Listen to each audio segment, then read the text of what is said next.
वज्रदंष्ट का सेना सहित युद्ध के लिए प्रस्थान। धूम्राक्ष के मारे जाने का समाचार सुनकर राक्षस राज रावण को महान क्रोध हुआ। वह फुफकारते हुए सर्प के समान जोर जोर से सांस लेने लगा।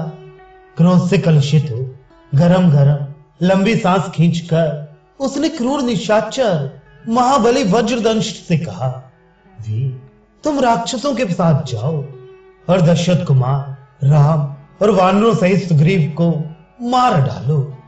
तब वह मायावी राक्षस बहुत अच्छा कहकर बहुत बड़ी सेना के साथ तुरंत युद्ध के लिए चल दिया। वह हाथी, घोड़े, गधे और ऊंट आदि सवारियों से युक्त था। चित्त को पूर्णतः एकाग्र किए हुए था और पताका, ध्वज आदि से विचित्र शोभा पाने वाले बहुत से सेनाध्यक्ष उसकी शोभा बढ़ाते थे। विचित्र भुजबंद और मुकुट से विभूषित हो कवच धारण करके हाथ में धनुष लिए वह शीघ्र ही निकला। ध्वजा पताकाओं से अलंकृत, दीप्तिमान तथा सोने के साजबाज से सुसज्जित रथ की परिक्रमा करके सेनापति वज्रदंष्ट उस पर आरूढ़ हुआ। उसके साथ रिष्टि, विचित्र तोमर, चिकने मूसल, बिंदीपाल, धनुष, शक्ति, पट्टेश, खड्ग, चक्र, गदा और तीखे फरसों से सुसज्जित बहुत से पैदल योद्धा चले। उनके हाथों में अनेक प्रकार के अस्त्र शस्त्र शोभा पा रहे थे। विचित्र वस्त्र धारण करने वाले सभी राक्षस भी तेज से उद्भासित हो रहे थे। शौर्य संपन्न मदमत्त गजराज चलते फिरते पर्वतों के समान जान पड़ते थे। हाथों में तोमर, अंकुश धारण करने वाले महाबत जिनकी गर्दन पर सवार थे तथा जो युद्ध की कला में कुशल थे, वे हाथी युद्ध के लिए आगे बढ़े।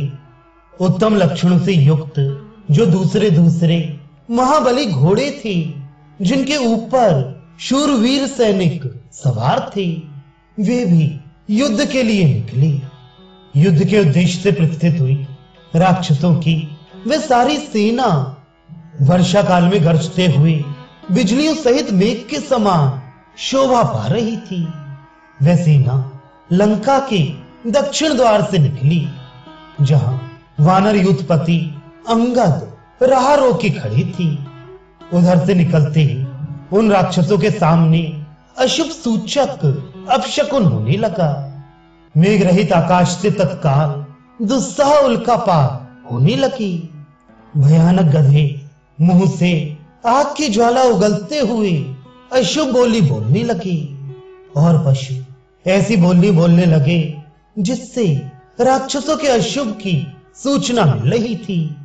युद्ध के लिए आते हुए योद्धा घोड़ों से लड़खड़ाकर गिर पड़ती थी। इससे उनकी बड़ी दयनीय अवस्था हो जाती थी। उन उत्पात सूचक लक्षणों को देखकर भी महाबली वज्रदंष्ट ने धैर्य नहीं छोड़ा। वह तेजस्वी वीर युद्ध के लिए उत्सुक होकर निकला। तीव्र गति से आते हुए उन राक्षसों को देखकर वानर बड़े जोर शोर से गर्जना करने लगे। उन्होंने अपने सिंहनाद से संपूर्ण दिशाओं को गुजा दिया। तदनंतर भयानक रूप धारण करने वाले घोर वानरों का राक्षसों के साथ तुमुल युद्ध आरंभ हुआ। दोनों दलों के योद्धा एक दूसरे का वध करना चाहते थे। वे बड़े उत्साह से युद्ध के लिए निकलते, परंतु देह और गर्दन कट जाने से पृथ्वी पर गिर पड़ती थी। उस समय उनके सारे अंग रक्त से भीग जाते थे। युद्ध से कभी पीछे न हटने वाले और परिक जैसी बाहों वाले कितने ही शूरवीर एक दूसरे के निकट पहुंचकर परस्पर नाना प्रकार के अस्त्र शस्त्रों का प्रहार करती थी। उस युद्ध स्थल में प्रयुक्त होने वाले वृक्षों, शिलाओं और शस्त्रों का महान एवं घोर शब्द जब कानों में पड़ता था, तब वह हृदय को विदीर्ण सा कर देता था। वहां रथ के पहियों की घरघराहट, धनुष की भयंकर टंकार तथा शंख भेरी और मृदंगों का शब्द एक से मिलकर बड़ा भयंकर प्रतीत होता था। कुछ योद्धा अपने हथियार फेंककर बाजू युद्ध करने लगती थी। थप्पड़ों, लातों, मुक्कों, वृक्षों और घुटनों की मार खाकर कितनों ही राक्षसों के शरीर चूर चूर हो गई थी। रणदुर्मद वानरों ने शिलाओं से मार मार कर कितने ही राक्षसों का चूरा बना दिया था। उस समय वज्रदंष्ट अपने बाणों की मार से वानरों को अत्यंत भयभीत करता हुआ तीनों लोकों के संहार के लिए उठे हुए गदाधारी यमराज के समान रणभूमि में विचरने लगा। साथ ही क्रोध से भरे तथा नाना प्रकार के अस्त्र शस्त्र लिए अन्य अस्त्रवेत्ता बलवान राक्षस भी वानर सेनाओं का रणभूमि में संहार करने लगे। किंतु प्रलय काल में संवर्तक अग्नि जैसी प्राणियों का संहार करती है, उसी तरह वाली पुत्र अंगद और भी निर्भय हो दूने क्रोध से भरकर उन सब राक्षसों का वध करने लगे। उनकी आंखें क्रोध से लाल हो रही थी। वे इंद्र के तुल्य पराक्रमी थे। जैसे सिंह छोटे वन्य पशुओं को अनायास ही नष्ट कर देता है, उनकी आंखें क्रोध से लाल हो रही थी। वे इंद्र के तुल्य पराक्रमी थे। जैसे सिंह छोटे वन्य पशुओं को अनायास ही नष्ट कर देता है, उसी तरह पराक्रमी अंगद ने एक वृक्ष उठाकर उन समस्त राक्षस गणों का घोर संहार आरंभ किया। अंगद की मार खाकर वे भयानक पराक्रमी राक्षस सिर फट जाने के कारण कटे हुए वृक्षों के समान पृथ्वी पर गिरने लगे।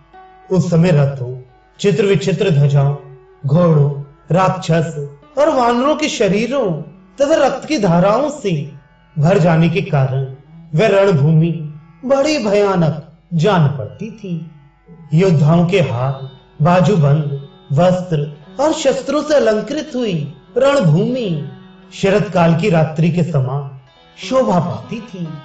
अंगद के वेग से वहां वे विशाल राक्षस सेना उस समय उसी तरह कांपने लगी जैसे वायु के वेग से मेघ कंपित हो उठता है।